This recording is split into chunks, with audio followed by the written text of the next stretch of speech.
Hi and welcome to the April episode of Spotlight on UNBC. My name is Rob Van Addercom. Whether it's the Premier's Northern Summit or the dispute with rural doctors, the North has rarely had such a high profile. There are so many Northern issues, and UNBC Research and Teaching is addressing many of them. That's what this special episode of Spotlight on UNBC is all about. What are the issues of the North, and how can UNBC contribute to a greater understanding of those issues? We'll cover healthcare and First Nations, social issues, and resource management, all with a focus on the North. It's a full-length report, and it's coming up next.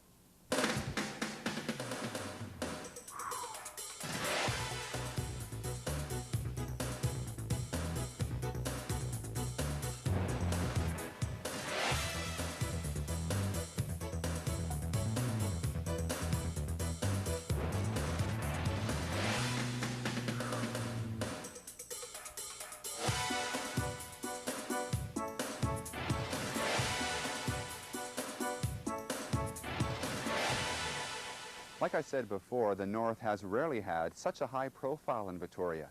There was the Northern Summit last year, followed by a new Ministry for Northern Development, and now talk of a Northern Commissioner. In short, the North is getting attention.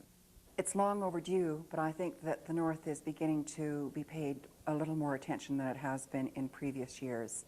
Jeanette Townsend is Mayor of Valemount and President of the North Central Municipal Association, which represents all of the northern communities.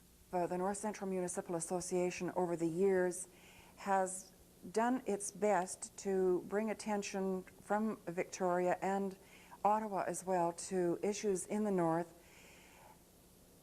with respect to problems that are experienced by the municipalities. They have never had a paper, a research paper to take with them to the government and say, here are the facts. The real need for Northern research is echoed by Ron East, a member of Focus North. Making just simple opinions based on very few facts is not responsible, we don't think. And to have the university or members of the university gathering statistics and preparing papers on it is the background research which is so vitally needed, and one of the reasons for the university being promoted here in the first place. Part of what's been focusing the discussion on Northern issues have been developments that emerged since the Premier's Northern Summit. We've now received a report to establish a Northern Commissioner, and we've now got a minister, myself, who's responsible for Northern development. Just saying, I think there, it seems to me, is some significant potential for enhanced development, increased development, if you like, growing the economic pie in Northern BC. But those things generally don't happen unless you've got a population that sort of understands that, what are the opportunities, and you've got a vehicle or a mechanism to put some focus on those kinds of questions. This episode of Spotlight on UNBC is putting focus on Northern issues, and healthcare is next.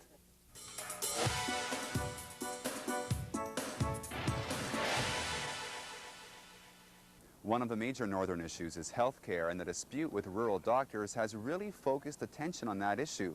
But the doctors are merely one component. There are nursing issues and the general question of access to healthcare services. UNBC has a nursing program training nurses to work in the North, and on the research side, a new Center of Excellence for Women's Health is sponsoring Northern research. Women generally fare more poorly here on any measure of the leading causes of death. So for motor vehicle accidents, homicide, suicide, respiratory, GI, stomach, endocrine, circulatory, stroke, heart attack. In all of those great categories of causes of death, women experience significantly elevated rates of death in the North. So that's a fairly biomedical answer. That tells us from a hospital perspective what women are being struck down by and dying from. One of the other areas of focus would be from the point of view of what's referred to as the social determinants of health, the social and economic factors that contribute to a long and healthy life. And there too, in terms of income assistance, school leaving, and employment, women here fare very poorly compared to the provincial average. So it's a very broad-based difference that women experience here. Lorna Medd made those comments at the 1996 launch of the BC Centre of Excellence for Women's Health. Clearly, there are many northern health issues that need greater understanding, and the centre is funding a number of projects. The goal is to be responsive to community needs for more information. For example, a project is now underway in Stoney Creek. As First Nations move towards self-government, there's greater focus on healthy communities. We're, in particular looking at First Nations women's experiences with the healthcare system to learn about how health impacts, how their healthcare experiences impact health.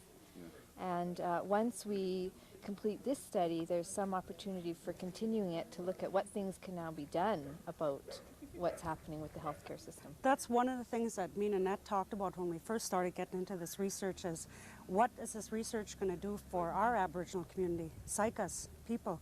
And one of the things that we are focusing strongly on is that this research be used for effective positive change. And I think this is what we're trying to do. Information is being obtained by conducting interviews, and the Centre of Excellence also held a meeting in Stoney Creek to get feedback on substance use issues that require further research. The issues are often complex and interrelated. And we're finding from what services is being offered in our community that there is some disparity. There has to be more counseling. There has to be more sensitivity to Aboriginal women issues. There has to be more public education materials around prenatal health care, around women and violence, and these are very long-range issues. And I think just talking to the individual women themselves, these are the kinds of things that are being brought up. Having lived through a few generations of dysfunctionality, I guess you could say that we really are on our path to healing, and those are our issues. The emphasis on healthcare can be physically seen in a brand new health clinic in Stoney Creek, which is now nearing completion. The more responsibility individuals take on for their own health and looking after themselves, the better off we're going to be. It's not just to dredge up what's wrong about the system, but to offer some perspective on how people can improve the system to meet the needs of First Nations women in this community better. So we're starting off, with this community and taking a look at what's going on here, and we'll see where it leads. It's exploratory in that way. Clayton. Jessica. In order to have a successful treaty, we have to have successful people.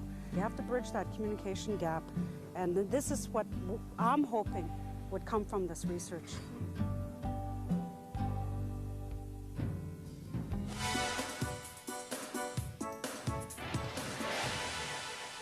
First Nations issues are huge in northern BC. In fact, there's probably no item that's higher on the agenda. With both the signing of the Niska Agreement in Principle and the recent Supreme Court ruling in the Delgamuukw case, everyone is wondering what will the implications be for northern BC.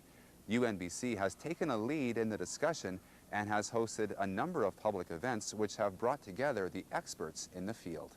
Some of the issues are, they are really important, but the biggest thing, the barrier I see is that people just don't know enough about the issues, and that's what really needs to be dealt with.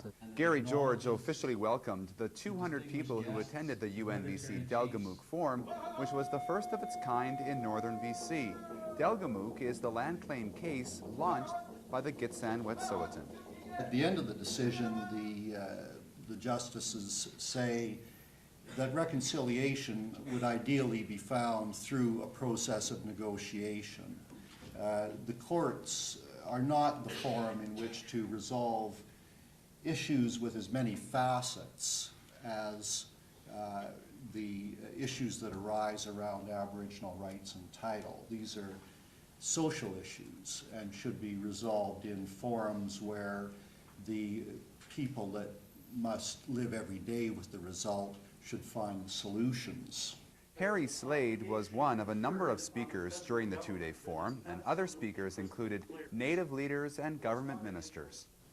The decision really broke open the policy that the Crown has maintained for a long period of time in this province. The decision really offers everyone an opportunity to be pretty creative in how we can try to accommodate each other's interests. And it's a dual bilateral process that the Gitxsan are looking for at this point in time. We'd like to conclude an agreement with BC, and we'd like to conclude an agreement with Canada. It's probably, and indeed arguably, the most important single land decision in this province's history. We want to do it right. We want to find just and affordable settlements. We want to put an end to the marginalization and the exploitation of First Nations people that sadly has defined this history, this province, for too long. The people's perception of Delgamuukw and what it means or what it doesn't mean, and their sense of comfort about what's happening with regard to Delgamuukw is as important as any of the substantive stuff, no question. And I think that governments, both federal, provincial, and First Nations government, all have an obligation to do what we can to address that. Yes. This is the kind of forum that will go a long, long ways towards getting more information out to the general public, including our public, which is First Nations world. We try to take some very conscious steps and take the extra effort to reach out to as many people as we can, and this is a relatively easy way to do it to a much bigger snapshot of spectrum of people. On the same day, UNBC students presented their research findings on the commercial effects of the Nisga'a Agreement in Principle. Edward Clayton is a Nisga'a student. Increasing the public awareness through these kind of events like symposiums on the IAP and then Delgamuukw. Yeah, I think that's their role. But the symposiums, they're not part of definitely not part of the school curriculum. But I'm glad that for one they're including these kind of studies on the IAP in their curriculum as they are in Commerce 410. The process that we undertake has to come from the communities in the north. You won't find the leadership from Ottawa. You won't find the leadership from Victoria. You won't find the leadership from the provincial organizations that we have as Aboriginal people or Indigenous people or tribal people in this province. The creativity has to come from the communities in the north.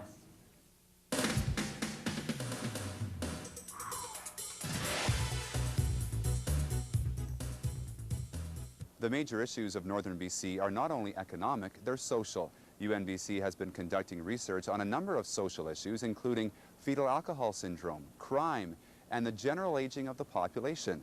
A couple of years ago, UNBC launched the Child Welfare Research Center, which has been identifying a number of northern issues. Perhaps the most striking concerns the high rates of child poverty in the north. Today's report demonstrates that this rate has gone up, and we now have 26.6% of the children living in Prince George in poverty. Gordon Turnowetsky is head of the Child Welfare Research Center and presented the latest child poverty report card at a news conference in March. The rate of child poverty in the north is much higher than the provincial average, about 6% actually, and the reason may be found in single-parent families. We took a look at median incomes of women in Prince George, in British Columbia, and nationally. And the median income rate in Prince George is, for women that are employed, is far below the provincial and the national standards. So even, and if we could just sort of think, what does this mean in terms of these data? It would suggest that many lone parents, most of whom are women, even if they are working, that the kinds of jobs that they are in just do not provide adequate incomes for them to keep their children out of poverty. The Child Welfare Research Center has amassed a great resource for northern communities The center's worldwide webpage has information on issues like child poverty, but also housing, daycares, and fetal alcohol syndrome. By increasing access to relevant information, the university can serve as a resource for northern social service agencies.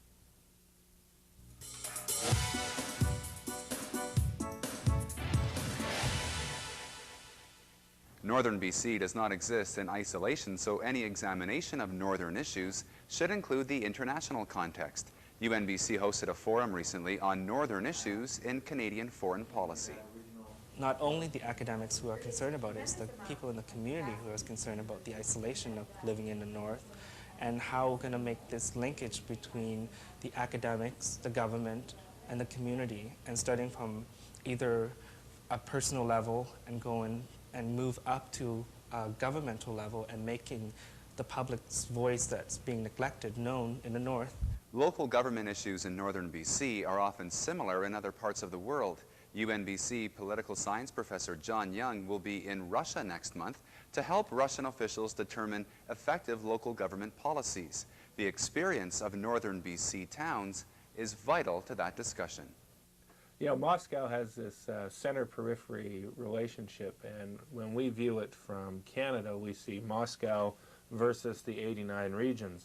When you get into those regions specifically, they see it as the regional center versus the rest of the region. Very much the way in Canada we see Ottawa, Toronto, Montreal as the center, but when we're talking about provincial politics, we see Vancouver and Victoria as the center, and the rest of us are still the hinterland. And that kind of three-tier relationship, and with local and rural governments essentially being the hinterland all the time, is something that Canada and Russia have very much in common. That would not only touch on the Prince George experience, but I'm hoping to get some information from Vanderhoof, for example, on municipal finance, smaller cities of towns of 5,000 people, and that's what they want to hear. They don't want to just know what's happening in the cities with 1 million people or more. International issues are central to the resource management policies that are implemented here, and the Pacific Salmon War last summer was a graphic illustration of that. UNBC will be having a class in Prince Rupert this summer on the fish crisis. It would be wonderful to get people from that area involved in the course. And it also gives us an opportunity to bring in the local specialists. So we will very likely have someone there from the Fishermen's Union and from the local Department of Fisheries office and the local Chamber of Commerce, all giving us the different perspectives on the fisheries issue and their take on the history of salmon use and the salmon crisis in the Pacific Northwest. I think this course is a really exciting opportunity to bring information from around the world and from a regular academic course right home to an issue that's affecting one of the communities in our region. And it's a good way to bring theory and textbook cases and all that information to a real issue and then compare it with the real issue and try to sort out, based on what the students and what I find in our researches, potential solutions.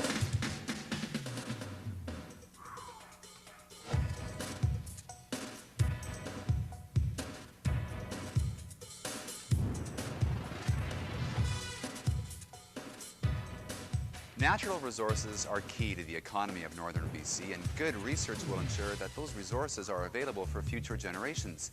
UNBC has active research underway in areas like forestry, wildlife, fisheries, planning, and outdoor recreation, and it's impossible to show all of them here. But just to give you an indication of where we're going, we'll visit Vanderhoof, Fort Nelson, and the foothills of the Rocky Mountains to show the extent of UNBC research on these major northern issues. We start in the McGregor Mountains, where UNBC Research is focusing on effective logging strategies in sensitive wildlife habitat. Mountain caribou have specialized in a niche where they utilize these high elevation, old growth forests and forage on lichens that are growing abundantly on the branches in these trees.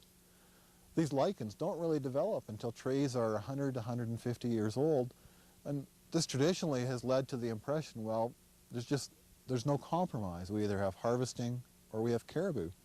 This research is groundbreaking in that we're looking how alternative silvicultural systems, how small patches of trees as your unit of harvest, or single trees being taken out, how different types of harvesting can retain the characteristics of the forest that allow caribou to have habitat and to have food. The patchwork of clear cuts you see here is typical in this area, but this is the new style of forest harvesting here, using single tree selection and the creation of small patches.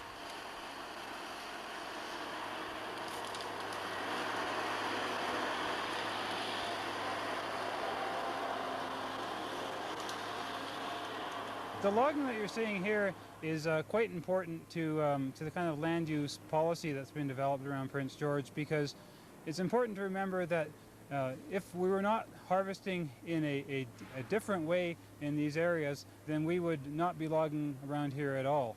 It's because of these animals. These alpine areas are prime caribou habitat, and the old style of clear cutting is not allowed anymore. It's been a problem for us because it was classified as caribou medium habitat. A decision that I guess in the end, ultimately the government made that the caribou were needed that habitat, and the options were for medium zones that people could come up with an experimental method to harvest there. Then the volume would be available to the licensees that were assigned to those areas. So led to a lot of discussion, of course, and debate about how to log there, and that's of course what the research is doing for us, right? So would it be fair to say that without this kind of a research project, that area would be kind of off limits to you? Oh, it'd definitely be off limits to us, yeah. The medium habitat in the Prince George district is a pretty significant chunk of real estate. Basically the mountains, the slopes of the Rockies east of Prince George. Total hectares I don't have off the top of my head, but there's a fairly large chunk of it.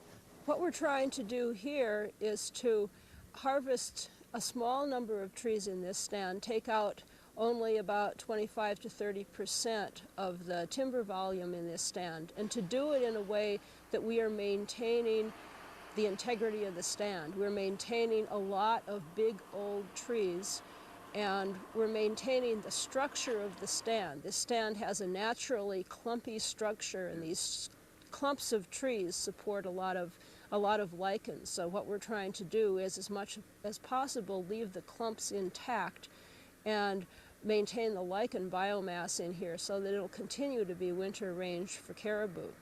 Research is vital to the effective management of natural resources, and a big contribution to UNBC from Slocane will mean a greater role for the university. The new Slocane Forest Enhancement Laboratory will be built on campus and will allow world-class research on northern issues. Very little of the research has been done in the north. Most research done on tree seedling growth has been done in the older, more established universities and institutions down on the coast or in the US or in eastern Canada. Very little of it has been dealing with provinces of northern BC itself.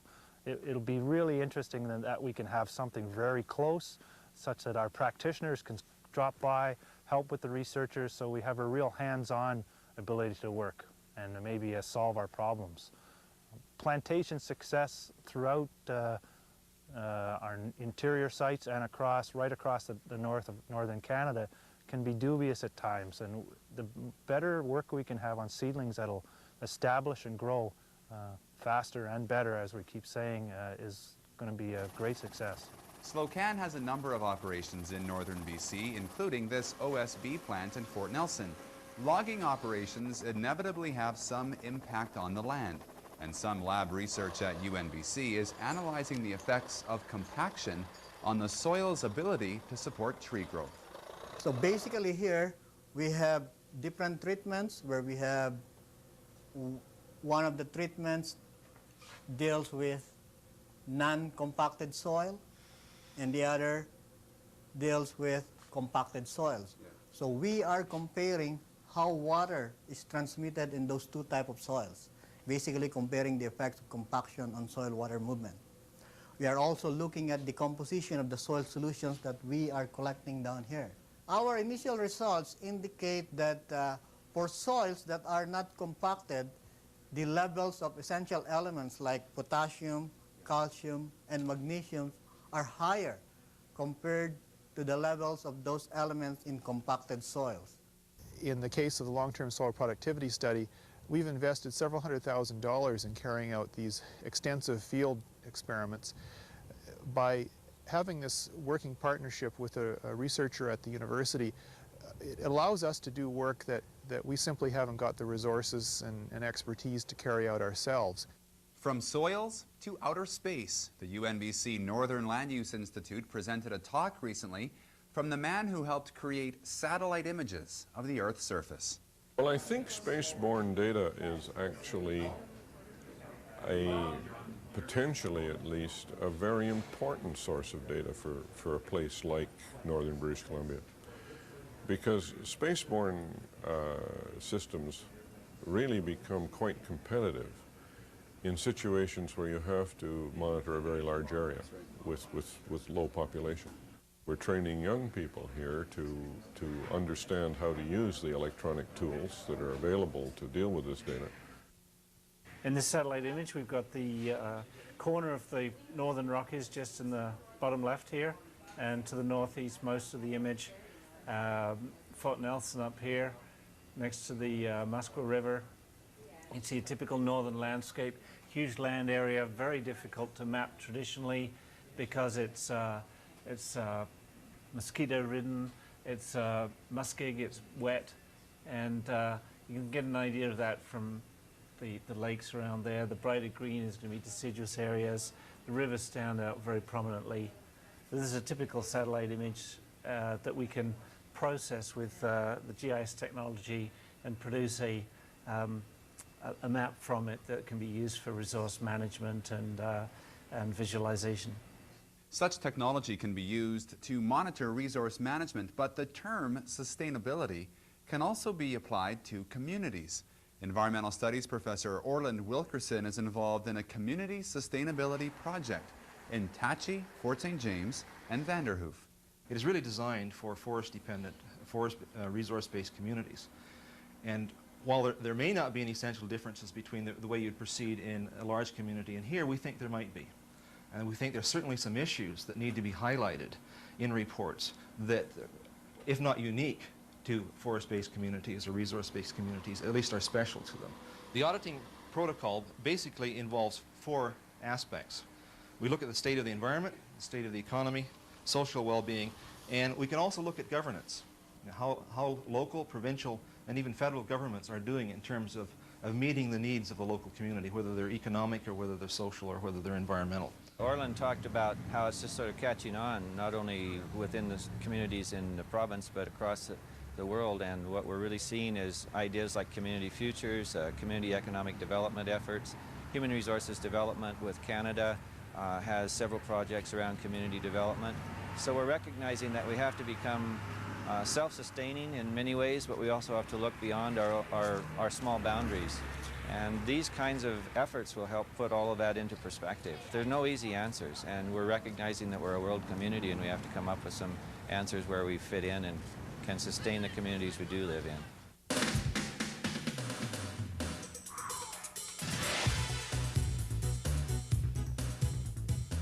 Thanks for watching this special episode of Spotlight on UNBC as we focused on the issues of the North and how UNBC can contribute to a greater understanding of those issues. I'll see you next month.